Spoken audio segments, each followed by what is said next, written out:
Hello, JRPG fanatics, and welcome to the Sunday special. This is going to be the episode 7 of the JRPG Report special series. We do this, at least we try to do this every week, and we're doing a little something different again this week. Previously, we've done soundtracks, and we've done some interviews, and even a spoiler cast, and today is going to be interviews. Now, I've got 3 lined up for today, and we'll kind of just see how far we get into it. If it starts going a bit long and if my voice starts petering out, we'll call it a day. However, as Final Fantasy VII Remake is looming large, the demo is out, and we've gotten a couple interviews that have popped up as not only Japanese media and gaming media, but this game is crossing some boundaries into pop culture. You're seeing tons of promotions going on, merchandise. It is truly going to be a huge game. And so let's just talk some fun stuff. And the first one I want to get into, and this may take a little while to do as I haven't seen a transcript for this interview yet. Most of the times, you'll see a video or it's, from a magazine, so there's a obvious transcript. This is a video, and I've linked it on our Facebook page. I encourage you to actually watch this, as it does have some production value to it. It's pretty humorous. I kind of teased this in episode 102, that this is between Final Fantasy Remake producer Yoshinori Kitase. I still can't. I'm terrible at Japanese names. You have to forgive me. And a Japanese professional wrestler named Kenny Omega, who is the quintessential spokesman and quite humorous. But he seems to be a pretty big fan himself, at least I can gather from the interview. And so basically, I've got to watch this with you guys, and I will read this along and do my best. So let's get into that. I've got another kind of shorter version remake from the PlayStation blog interview with producer and Kasai and co-director Naoki Hamaguchi. And if we get to it, there's some tidbits I like to go over between Tetsuya Nomura and his thoughts on it as well. That interview was with Famitsu and 4Gamer. So first, let's go into the YouTube video. And the first question, after some grandiose introductions, was Omega asked Kasai if his favorite character was Cloud. And I thought his answer was perfect. That he says, when it comes to characters, the game I'm working on at the time becomes my favorite. That's a very good answer, I feel like. He elaborated a little bit more on that. When I was making Final Fantasy X, Titus and Yuna were my favorites. When I was working on 13, I really liked Lightning. When it comes to Cloud, though, there are lots of Final Fantasy VII projects, so he keeps coming back. Right now, working on Final Fantasy VII Remake, I see Cloud a lot again. I feel very close to Cloud, so yes, Cloud is my favorite. He asked, does it have anything to do with his appearance or perhaps his weapon? He says, yes, his appearance and, of course, the iconic Buster Sword he carries. In the original Final Fantasy VII, Cloud carried the Buster Sword. Due to limitations of the hardware at the time, Cloud couldn't carry it on the field. With the remake, he is always carrying his Buster Sword, making him an even cooler than before. And Omega says that his favorite character is actually Zack. And he says he can hope that they can find out more about Zack in the remake, that there are lots of Zack fans, he feels. He says, really? He says, I've always found that when I say Zack, people ask him why. That's Omega asking why. He said, are you a Crisis Core fan? And he says, of course I am. Easily his favorite PS4 game is Crisis Core. Kasai says, thank you. He says, Kasai, you were behind Crisis Core as well. He says, thank you. Thank you very much. So yeah, I figured this Kenny Omega guy was definitely a fan of the series. He knows his stuff. And perhaps the perfect person to interview. And his Japanese is awesome as well. He asks, what are the limitations of the PlayStation 4? He says, there weren't so much as features or content that we couldn't put in. There was more limitations, like how I mentioned, Cloud couldn't have the Buster Sword. Okay, this is actually limitations of PlayStation 1. He says, the amount of polygons we could use for the characters was so small. Because of this, the character models on the field and battle and in cutscenes were all different. All different amounts of polygons. He says that's especially true in Final Fantasy VIII. He said in 7, only 100 polygons to use while on the field. Wow, that's not a lot. Nowadays we have millions of polygons to work with, but back then we had just 100. That's amazing to think about. On the field, Cloud was like a doll with only 4 body segments. In the movie scenes, he had 7 body segments. He said, I always wish that we could have made all the character models the same. He says that has always stuck with him. He said, he's asking how he became the director. When Final Fantasy VII began as a project, the creator of Final Fantasy, Hironobu Sakaguchi-san wanted the story to have a theme of the life cycle. He says, for example, stars die to create new stars. This life cycle was important to him. That was firmly the theme that Sakaguchi-san wanted to run with. So when I was given the task of directing Final Fantasy VII, I knew I wanted to keep and work with the plot of the life cycle. I wanted to keep that main theme going and portray that through the game. So he asked, so when you move forward into Final Fantasy 8 and 10, did the process get easier, or did you face the same hardships? And, he says, I had a lot of hardships, but the experience of directing 7 really helped me. The experience I gained definitely made the process easier for me. And Kenny asks, is this something I don't know about, how hard it is when it comes to the hardware changes? 7 and 8 were on the PlayStation, and 10 was on PS2. How was that, he asks. The answer is always a tough task when the hardware changes. Using the know-how from Final Fantasy VII, we knew how long it would take to make a game.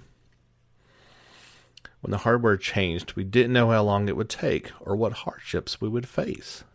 That's kind of a simple answer to a complex question. He asks, what are your greatest memories? He says, I'm not sure I have 3. That's okay. He says even 1 is okay. And he says, there are 2 that come to mind. When I was working on Chrono Trigger, it was known as a dream project. That dream was, of course, Taguchi-san and Dragon Quest Yuri Horii-san. And, of course, Akira Toriyama. The project began with these 3 amazing people. And, of course, I had worked with Sakaguchi-san, but I had never worked with Horii-san or Toriyama-san, so that was something that has stuck with me. This is something unprepared, but I wanted to ask you about your worst memories as well. And he kind of laughs. His worst memories. Is it the hardships or trouble? I'm looking to get something a bit different and interesting for the interview. And so he answers, this isn't so much as a worst. He said, I want to talk about the best memory. He said it's the best, but it's also the hardest. This is going back to when we were mastering the final copy of Final Fantasy VII. The release date was January of 1997. So while working long nights and pulling overnight shifts to finish the game, my wife was pregnant with our first child. It was a race to see if the game would be finished first or if my son would be born first. If the game were to get delayed, I would not be able to be in the delivery room. He said I did my best to finish the game. The week after the game was finished, it's just a week after. Yeah. So thankfully I was able to be in the delivery room, and so my son and Final Fantasy VII share a birth year. So when my son turns 22, I'll know it's the 22nd anniversary of Final Fantasy VII. Kenny says, if you told a story that was your hardest, it was your best memory. comes down to which would come first. Kenny asks, who is the greatest JRPG villain of all time? He says, if we include Final Fantasy, it has to be Sephiroth. He says, I've been working on the series since 5. The scenario for 5 and 6 were created by Sakaguchi-san. Final Fantasy VII was the first time I could control the scenario and create a villain. It is for this reason I chose Sephiroth, and I believe it is in him we have created a truly legendary villain. If we look past Sephiroth, many people choose Kefka. This was Kenny talking. And he laughs, says, he says he's very popular in America, but how is his popularity in Japan? As I answers, if we include him, Sephiroth is still, I think, the favorite in Japan. People who like something a bit different tend to go for Kefka. And Kenny compares Kefka to the Joker, which is a reasonable comparison. He says, while making the game, Kefka's character escalated, and we ended up with something very different that wasn't the original design that they were going for, he says. That's very interesting. He asks, what are the Shinra origins? He says, of course, the word is Japanese. The Final Fantasy VII is a sci-fi style world. They say cyberpunk, yeah. Despite being a cyberpunk world style, it's still a Final Fantasy game, so we needed fantasy. We didn't want to drop the fantasy elements of the game and go full sci-fi / cyberpunk. He says, Senwa, the meaning story of gods, is part of a fantasy, and we wanted to keep the fantasy elements. We took the word Shenhua, and we grew it from there. The antagonist company in Final Fantasy, we decided, would take the word Shenhua and slightly change it. We always thought Shin came from the word new, so Shinra was new Ra. So Shinra means that they are becoming like the gods? Yes, Shinra was about becoming God and controlling everything, thus the name Shinra came from Shenhua. That does certainly fit in with the theme of 7, using the planet and draining its resources, creating life, becoming like a god. It's a very interesting parallel that they come up with that. He says, what are the origins of Sephiroth? He was born character designer Nomura, scenario writer Najami. The three of us discussed the character, and then the final design was done by Nomura-san. I don't think there is any model inspiration directly for the character in Nomura-san's mind. My role was not so much creation, but how to use him in the world of Final Fantasy VII. I wanted Sephiroth not to be so much of a physical villain, more of an unknown threat that people only heard rumors about. Not many people have seen him, but the fear could be felt from the rumors of his existence. I drew a lot of inspiration from the movie Jaws. It was a shark movie, but you never saw the shark until long into the movie. Rather than seeing the threat, knowing and hearing of the threat was appealing to me, and I drew from this. Sephiroth is not present in the beginning of the game, but you hear his rumors and fear him. Why did you choose to go with a gun, with not a gun but not magic, a longsword? He says to counter Cloud's thick and heavy Buster Sword, that's why they went with that. And of course, the legendary Mazamine Blade. So that's an interesting idea that because of the long and thin blade of the Mazamine, that's why they, I think they had Cloud's Buster Sword first, and then they countered it with Sephiroth's. That's very, very interesting. It does make an interesting dynamic. His next question is, what's your favorite music from Final Fantasy? He says, well, after talking about Sephiroth so much, I would say One Winged Angel. And he asked, even without talking about it, he would agree. From the first moment, Nobuo Uematsu brought the song to me, I was blown away. The fact that there was so much chorus in this song really blew him away. Until then, we could never create such a sound on the Super Nintendo. He says, now that we were working on the PlayStation, we had more to work with. In addition to vocals on the track One Winged Angel, that blew me away, and stays with me today. He says, before the PlayStation, what song would it be?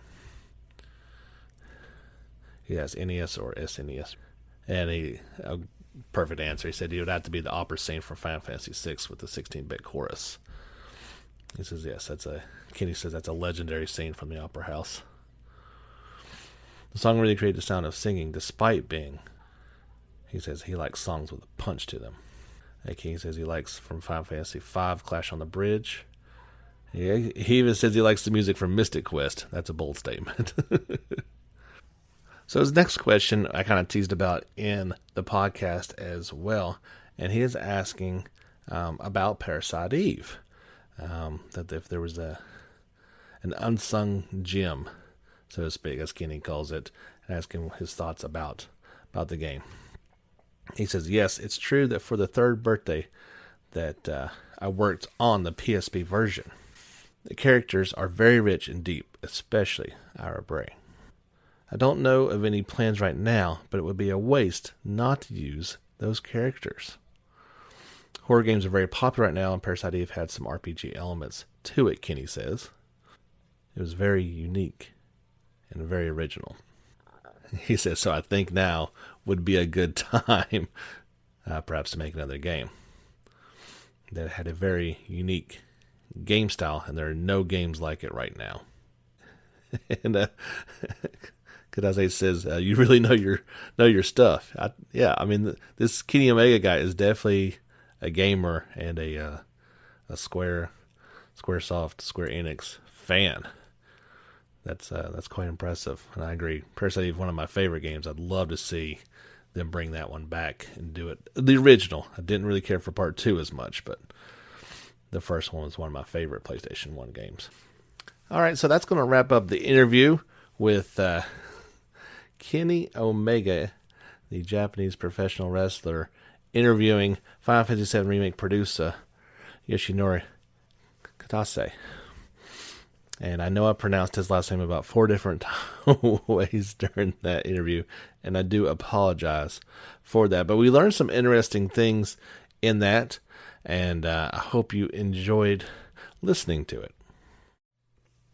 All right, for our second piece of interviewing fun, this was the PlayStation blog published a new interview with Yoshinori Kitase and co-director Naoki Hamaguchi, who discussed the design changes made in rebuilding the city of Midgar as seen in the opening movie. Here are the comments. Regarding the opening scene, which shows an area devoid of life surrounding the city, Kitase said, we didn't want to go over the top with it, but there is very much the nuance that Midgar is damaging the surrounding area.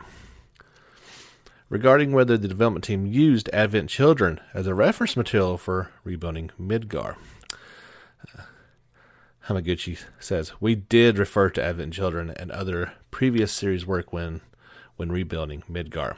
But one of the main things we actually set out to do was the scale of the city itself.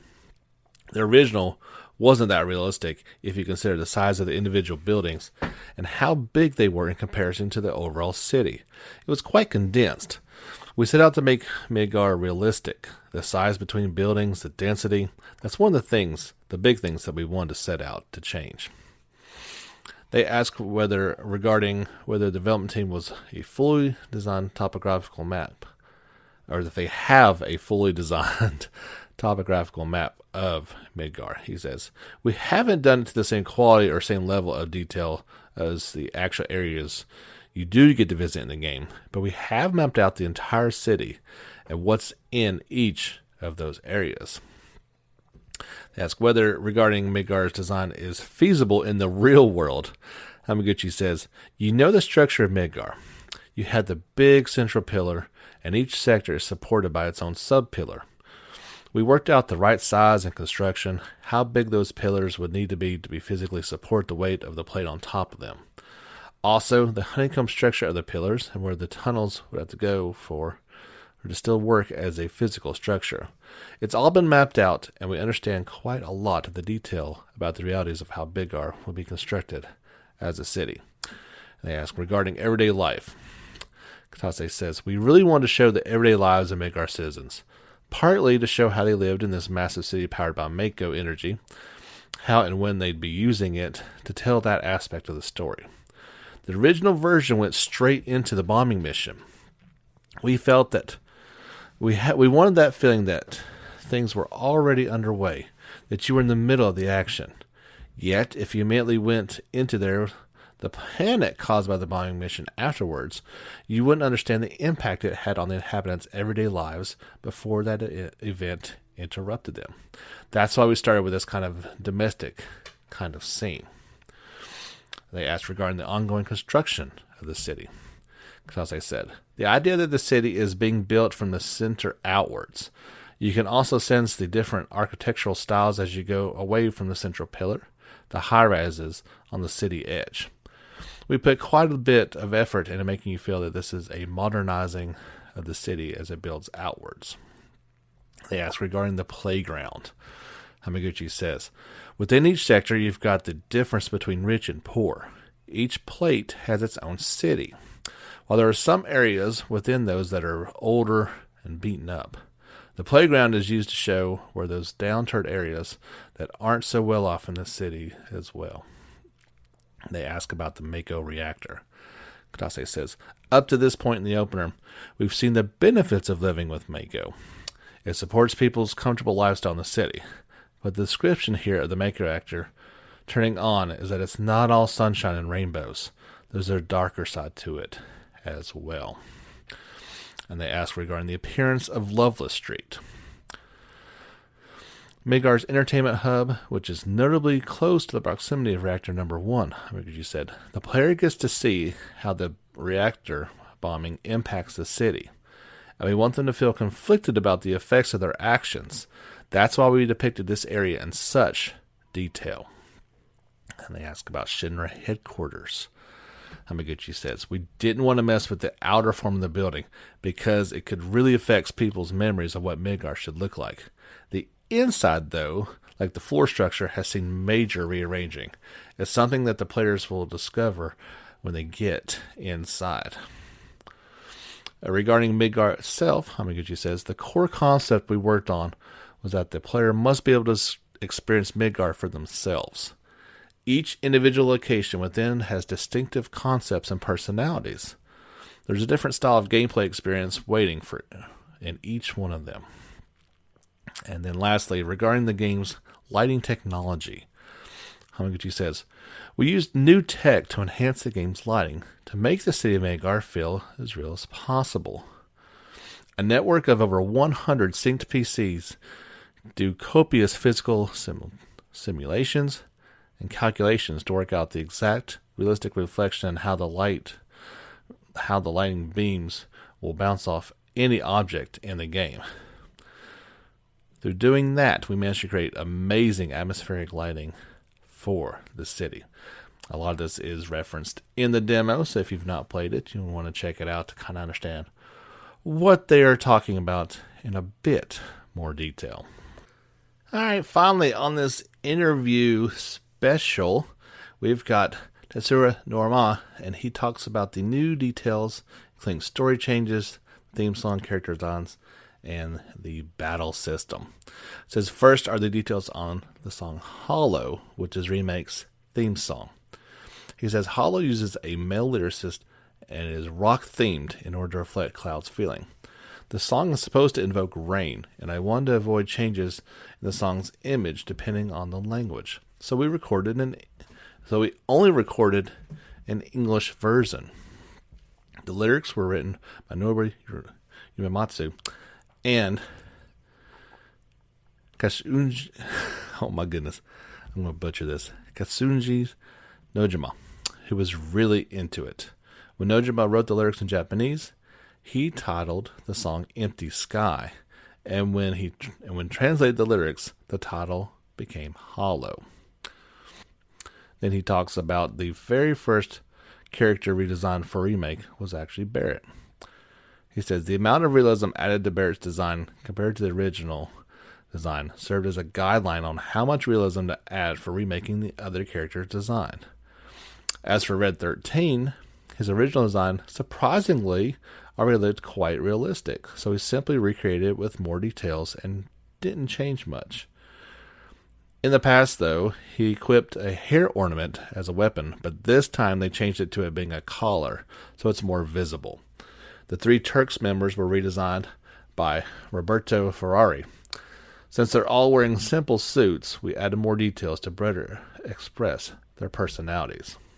Next, he talks about the character actor in Japanese for Cloud and how it kind of reflected his voice in it. And Nomura says, Cloud in Final Fantasy Remake is weird. There are many times when he tries to act cool but fails or acts awkwardly.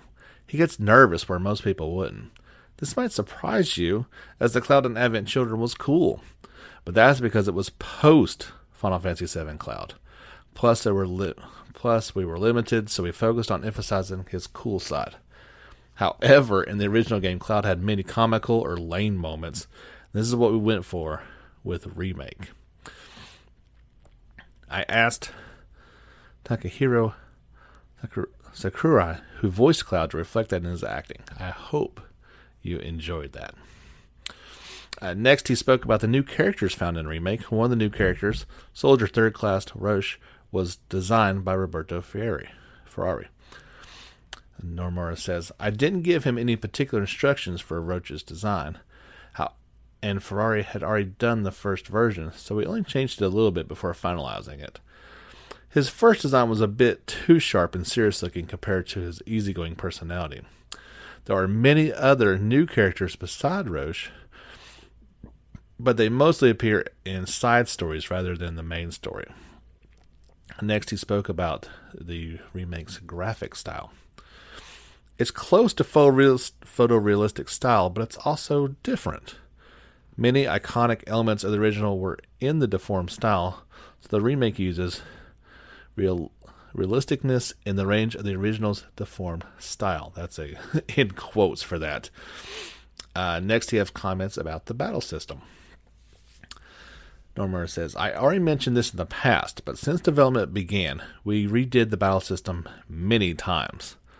Real-time and ATB are inherently opposed, so fusing both necessitated a lot of trial and error. I can't thank the staff enough who persevered and shaped the battle system into what it is now, becoming this challenge and managing to find the right balance. Nomura also mentioned how they included many different battle situations and enemy patterns, including flying enemies and a 3D element. This way, controlling Cloud at all times isn't the most efficient way to handle things, and it'll make players experiment with other characters. He also mentioned that Remake had a lot of mini-bosses to let us fully enjoy the battle system.